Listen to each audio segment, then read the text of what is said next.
네, 할렐루야. 네, 이 시간 나오신 여러분들을 진심으로 환영합니다. 지난 금요일 날 특세를 마쳤는데요. 여러분들이 함께 기도했던 말씀 들었던 것들을 잃지 마시고 올 한 해 동안 하나님의 축복에, 은혜의 축복에 그런 항해를 살아갈 수 있기를 바랍니다. 제가 오늘 아침에 좀 목이 좀 안 좋아서 여러분에게 새벽에 좀 기도를 했는데 역시 목이 좀 잠기고 있습니다. 그렇지만은 하나님 말씀을 전할 때에 여러분의 오늘 아침 말씀을 통해서 큰 은혜 받기를 바랍니다. 네, 저는 오늘 소돔과 고모라의 관점으로 세상을 바라보기라는 말씀을 전하려고 하는데요. 어느 날 옹기 장수가 강 언덕에 옹기 지게를 받쳐놓고 한참 늘어지게 자고 있었습니다. 그런데 갑자기 회오리 바람이 불어와 지게가 넘어졌습니다. 가난한 옹기 장수의 전 재산이라고 할 수 있는 지게가 순식간에 깨어져 버렸습니다. 억울한 옹기 장수는 어떻게 했을까요?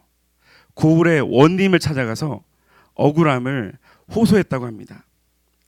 여러분, 그러나 딱하기는 원님도 마찬가지였습니다. 왜냐하면 바람이 불어서 그렇게 된 것을 어디 가서 바람을 잡아다가 죄를 물을 수 있겠습니까? 고민하던 원님이 사령들에게 명령을 했습니다. 강에 가서 뱃사공을 잡아오너라. 추상 같은 원님의 명령으로 죄 없는 사공들이 잡혀왔습니다. 원님이 동쪽에서 짐을 싣고 오는 사공들에게 묻습니다. 자네들은 어느 쪽에서 바람이 불기를 바라는가? 예, 저희들은 동풍이 불기를 바랍니다. 이번에는 서쪽에서 짐을 싣고 오는 사공들에게 묻습니다. 자네들은 어느 쪽에서 바람이 불기를 바라는가? 네, 저희들은 서쪽에서 서풍이 불기를 바랍니다. 원님이 말합니다. 이놈들아, 너희 모두가 한쪽에서 동풍아 불어라 하고 서쪽에서는 서풍아 불어라 하였으니 동풍과 서풍이 마주쳐서 회오리 바람이 되어 이 옹기장수의 지게가 넘어지지 않았느냐? 너희들이 이 옹기장수의 지게값을 물어주어라. 제가 옛날에 책을 읽다가 지혜로운 원님의 재판이라는 이야기가 생각나서 이 세상을 설명하다가 갑자기 떠올랐습니다. 여러분, 재미있는 이야기죠. 그런데 한편 이 이야기는 우리가 사는 세상의 단편을 보여줄 수 있는 것이라고 생각했습니다. 힘 있는 사람들이 동풍 불어라, 서풍 불어라 하면서 서민들의 가진 것 없는 서민들의 옹기짐이 무너져가는 세상입니다. 그런데 안타깝게도 그것을 해결해 줄 수 없는 지혜로운 원님이 없는 세상입니다. 그렇다면 저와 여러분이 이러한 가치의 혼돈을 경험하는 세상 속에서 어떻게 살아가는 것이 그리스도인이 살아가야 할 모습일까요? 이러한 질문들에 대해서 한 가지 드는 생각은 세상을 살아가는 그리스도인들 역시 세상의 온갖 풍파에 휩쓸려 혼란스러운 정체성을 가지고 있음을 생각해 보게 됩니다. 자신을 경건하다고 생각하는 사람들 중에는 신앙이란 구름 위에 사는 것이라 생각하며 변화산의 제자들처럼 여기가 좋사오니 하면서 교회에만 머물러 있으려고 합니다. 반대로 하나님의 영광스러움을 알지 못하고 세상의 온갖 삶의 고통에 짓눌려 있는 그리스도인들은 하나님의 능력을 경험하지 못한 채 무기력한 그리스도인으로 살아가고 있습니다. 저와 여러분들이 본문의 믿음의 조상 아브라함을 통해서 배울 수 있는 것들 중에 하나는 그의 신앙이 하나님을 예배하는 자로서 제단에만 머물러 있지 않았다는 것입니다. 그는 땅을 딛고 살아갔는데요. 하나님께서 아브라함을 부르신 것은 너는 너의 본토, 친척, 아버지 집을 떠나 내가 내게 지시할 땅으로 가라는 것이었습니다. 그리고 그는 그 이후에 기근 때문에 애굽에 내려가기도 했습니다. 여러분, 애굽에서의 아브라함 행동을 여러분 다 아실 겁니다. 애굽에서는 바로가 두려워서 자기 아내를 누이라고 거짓말하기도 했습니다. 이후에 하나님의 도우심으로 엄청난 부자가 되었지만 이번에는 또 오늘 말씀의 본문 속에서 재산 문제로 조카 롯과 갈라지게 되었습니다. 이러한 과정들을 통해서 아브라함은 이 땅에 이 세상에 속한 자가 되는 것이 아니라 하나님을 추구하는 예배의 사람이 되었다는 것입니다. 그리고 그를 향한 하나님의 약속과 복이 하나님을 예배하는 가운데, 하나님을 추구하는 가운데 더욱더 구체적으로 드러나게 되었다는 것입니다. 오늘 저와 여러분들이 함께 읽은 본문을 기초로 예배자와 예배자가 살아가는 세상에 대해서 하나님께서 우리에게 주시는 교훈을 살펴보고자 합니다. 먼저 1절을 보시면 당시의 시날왕 아므라벨과 엘라살 왕 아리옥과 엘람 왕 그돌라오멜과 고임왕 디다리라고 말씀하고 있습니다. 여러분 1절에 주목하게 되는 단어는 바로 당시에라는 단어입니다. 이것은 역사 속에 단순한 흐름을 가리키는 평범한 일상을 가리키는 단어라기보다는 누군가의 활동 무대를 주목하게 하려는 의도를 가진 것으로 볼 수 있습니다. 구체적으로 그 시대는 당시 아브람과 롯이 살고 있던 시대였습니다. 믿음의 두 신앙인들이 살고 있던 당시 세계를 지배하고 있던 나라는 바로 엘람이라는 나라였습니다. 엘람은 오늘날의 이란 남부 고원에 위치했던 나라였는데 그 당시에 최강국이었습니다. 최강국 엘람이 그 주변에 시날 엘리살 고임이라는 나라와 연합을 맺고 있었으니 가히 당시는 엘람의 시대라고 할 수 있었습니다. 여러분 어떤 시대이든지 이렇게 엘람처럼 주도적인 위치에 있는 나라 또는 그런 사람들이 있습니다. 지도력을 모으고 그 힘을 발휘해서 사용하려는 사람들이 있습니다. 그때 그 힘이 폭력으로 간다면 차라리 모아지지 않는 것이 훨씬 낫습니다. 그리고 이때 중요한 것은 크던 작던 바른 물줄기를 따라가야 하는 것이 필요합니다. 사랑하는 여러분, 저와 여러분의 시대에 많은 주류를 형성하는 문화들이 있고 그런 세력들이 있습니다. 그런데 그 세력들이 하나님을 온전히 믿지 못하고 온전히 하나님의 영광을 드러내기보다는 그들의 악을 향해서 나아갈 때가 많이 있다는 것입니다. 저와 여러분들이 이러한 시대 가운데 어떻게 살아야겠습니까? 하나님 앞에 바로 선 그 한 사람이 되어서 이 사상 가운데 영적인 흐름을 주도하는 저 여러분들이 지금 이 자리에서 많이 배출되기를 주님의 이름으로 축복합니다. 이에 대한 비전을 가지고 우리 대구 동신교회는 CS123 비전을 통해서 매일 새벽마다 기도하고 있습니다. 하나님께서 우리 교회의 기도를 들어주실 줄 믿습니다. 그래서 그 믿음대로 가깝게는 대구 지역을 넓게는 전 세계의 영적 흐름을 주도하는 그런 아포스톨이 되기를 소원합니다. 그런데 이 세상에는 이렇게 주된 흐름을 형성하는 주류만 있는 것은 아닙니다. 주변국도 있고 주류에 대항하는 세력이 있기 마련인데요. 우리 4절 말씀을 다 같이 읽도록 하겠습니다. 시작. 이들이 12년 동안 그돌라오멜을 섬기다가 제13년에 배반한지라. 엘람에 대항하는 나라와 그 왕들이 있었는데 그들은 2절에서 확인할 수 있는 것처럼 소돔 왕 베라와 고모라 왕 비르사, 아드마 왕 시납스보임 왕 세메벨, 그리고 소아 왕 벨라였습니다. 너무 왕들의 이름이 너무 어렵죠, 여러분. 이들은 지금의 사회 주변 지역의 왕들입니다. 그런데 그들이 엘람이라는 나라를 잘 섬기다가 따르다가 13년째 되는 해에 배반했던 걸로 보입니다. 여기서 배반이라는 말은 어감이 별로 좋지 않습니다만 다른 뜻으로 해석할 때 반역하다, 반항하다라는 뜻도 있습니다. 여러분 이들의 행동을 배반이라고 보아야 할지 독립전쟁이라고 보아야 할지에 대해서 많은 관점들이 있지만 지배자의 입장에서 보게 되면 반란이고 피지배자 입장에서 보게 되면 독립전쟁으로 볼 수 있습니다. 분명한 것은 당시에 주류에 대항하는 일이 있었다는 것입니다. 여러분 이렇게 왜 대항하는 일이 있었을까요? 그것은 바로 당시 가나안 땅에 임했던 심한 기근으로 추정해 볼 수 있습니다. 아브라함도 그 기근을 피해서 애굽에 내려갔을 정도로 그 심했던 그 기근이 가나안 땅과 그 삶의 환경을 어렵게 했을 수 있습니다.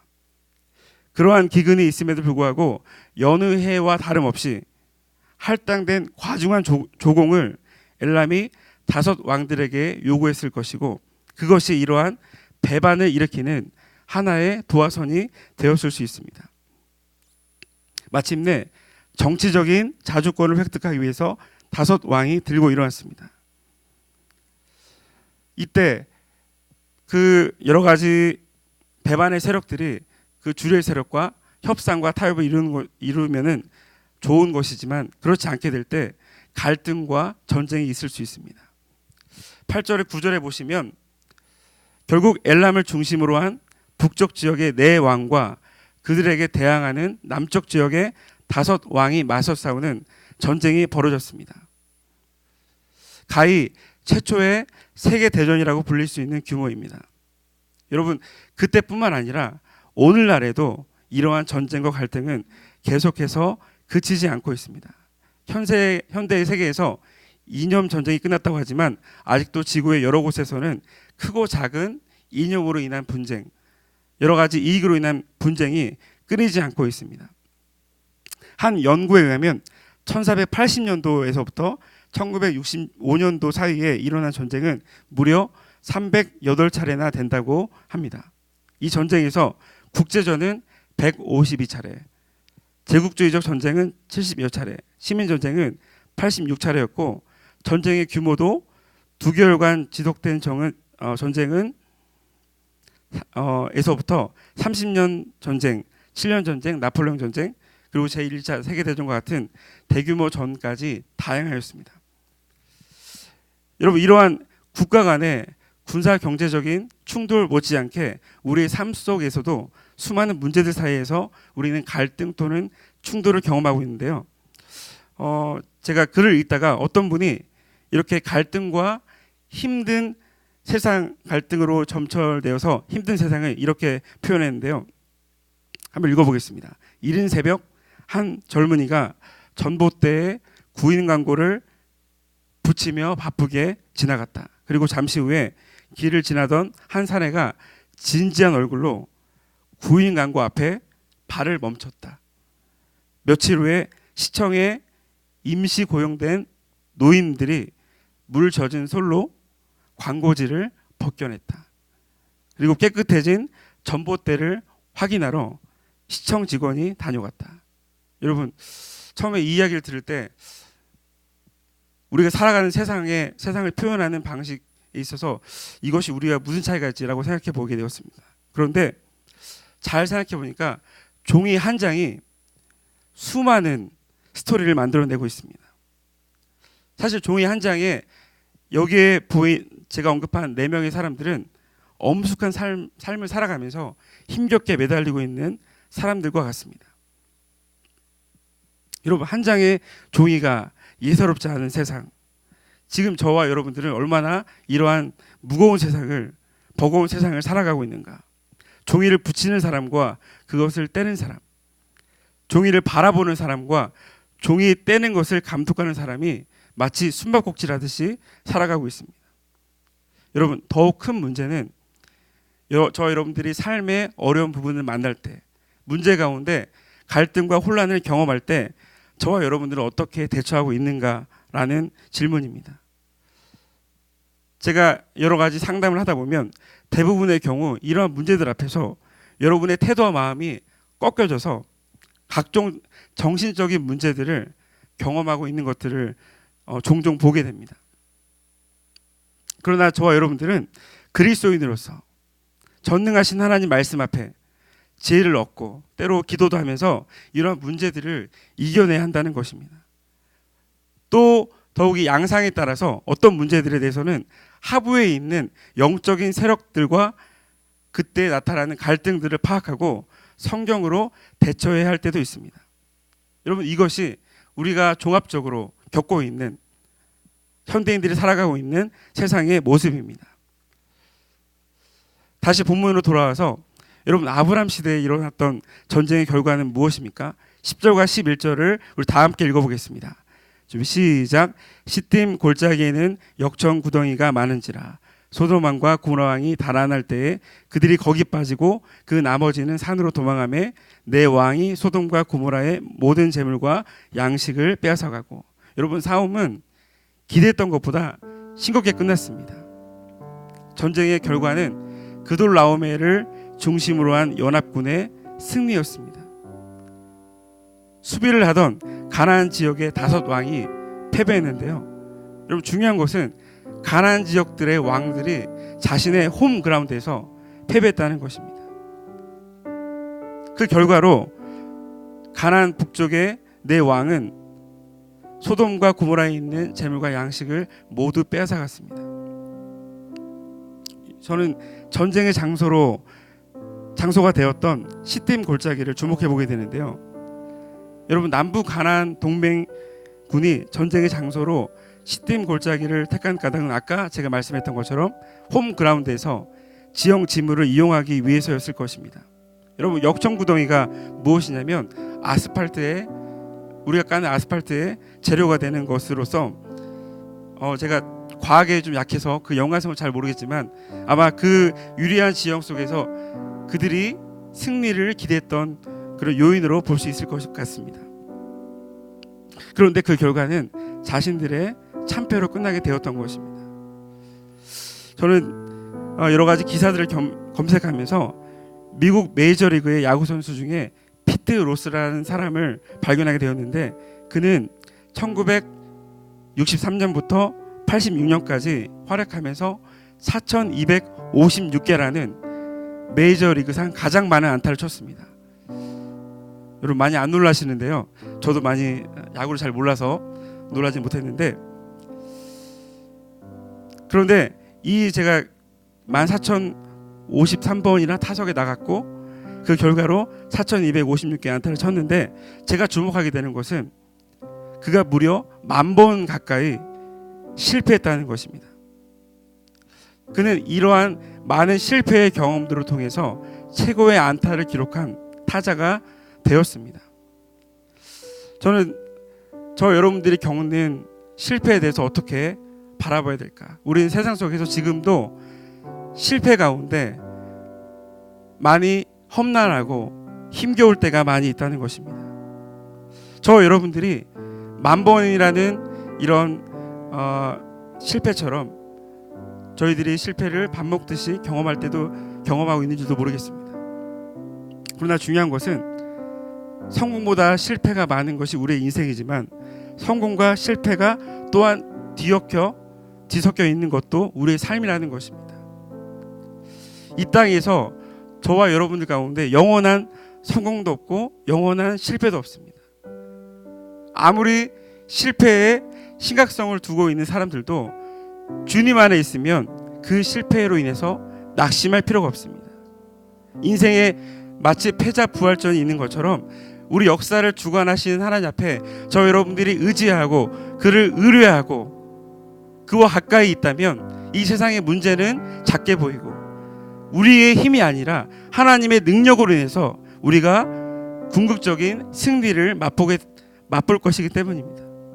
그러한 자들은 이러한 실패 가운데 어떠한 결과에도 쉽게 낙심하지 않습니다. 그리고 영원하신 하나님을 바라보게 됩니다. 계속해서 저는 이 시딤 골짜기를 주목해 보게 되면서, 여러분, 원래 시딤 골짜기라고 하는 그 명칭은 아카시아 골짜기라고 합니다. 아마도 아카시아 나무가 무성하게 자랐기 때문에 붙여진 이름일 수 있습니다. 그런데 3절에 표현해 보시면 이들이 다 시딤 골짜기 곧 지금의 여매에 모였더라. 그 당시에는 아카시아 골짜기였을 수 있지만 지금 창세기 기자가 기록할 당시에는 여매였다는 것입니다. 왜 아카시아 골짜기가 여매로 바뀌었을까요? 여러분이 다 아시는 것처럼 소돔과 고모라의 죄악을 징벌하는 하나님의 저주가 있었기 때문입니다. 여러분, 우리가 이 사실을 볼 때 단순히 전쟁에서 패한 사실, 가나안 남부의 4 왕이 패배한 사실이 그들의 연약함 때문이 아니라 그들이 하나님 앞에 범한 죄악들을 관리하지 못함으로 하나님의 여러 징계가 있었음에도 불구하고 그들이 그 징계를 무시하고 하나님 앞에 계속해서 죄악이 관영했기 때문에 결국에는 하나님 앞에 심판을 받게 된 것입니다. 여러분, 저는 이것들을 보면서 아까 엘람의 왕들은 하나님의 막대기로 사용됐고, 또 주류 역시 이 세상에 오래 지속되는 것이 아니라 하나님 앞에 다 망할 수 있다는 생각을 해보게 되었습니다. 중요한 것은 무엇이냐면, 우리가 지금 하나님 앞에 잘 나갈 때에도 우리가 교만하지 않고 두려워하면서 겸손한 마음이 필요하다는 것입니다. 그리고 중요한 것은 우리가 어떤 삶을 바라볼 때 우리가 실패를 겪고 있을지라도 그 배후에서 역사하고 계시는, 지금도 하나님께서 구원의 역사를 진행하기 위해서 우리를 어떻게 사용하시는지, 또 악인들을 어떻게 멸망하게 하시는지, 저 여러분들이 그것들을 바라본다면 우리 하나님을 온전히 이해하고 그 안에서 겸손하게 그 말씀과 동행하며 살아갈 수 있다는 것입니다. 저는 12절의 말씀을 다시 보게 되면서 오늘 제가 말씀드렸던 본문은 거의 세상에 대한 것이지 그리스도인과 연관성이 거의 없다는 생각을 해보게 되는데, 12절에 보게 되면 다시 이 세상과, 이렇게 흘러가는 세상과 그리스도인이 굉장한 밀접한 관련성이 있다고 다시 확인해주는 말씀 같았습니다. 여러분, 엘람 연합군에 의해서 소돔이 패배하자 그곳에 있던, 사로잡혀 있던 롯이 포로로 잡혀갔습니다. 오늘 성경은 그를 소돔 안에 살고 있던 롯이라고 말하지 않고 아브라함의 조카 롯이라고 말하고 있습니다. 그냥 소돔에 있는 모든 사람이라고 하지 않고 특별히 한 사람을 꼭 가리켜서 아브라함의 조카 롯이라고 말하고 있습니다. 이것이 이 전쟁에 아브라함이 끼일 수밖에 없었던 이유입니다.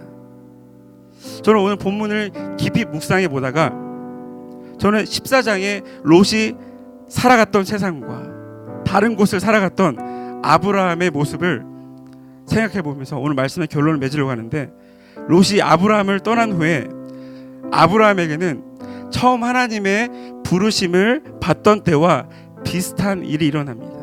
여호와께서 아브라함에게 나타나셔서 처음 언약을 확인해 주십니다. 또 하나님께서는 또 약속한 땅을 주시겠다고 하였으며, 장막을 헤브론을 옮긴 아브라함은 제단을 쌓고 하나님 앞에 예배하게 됩니다.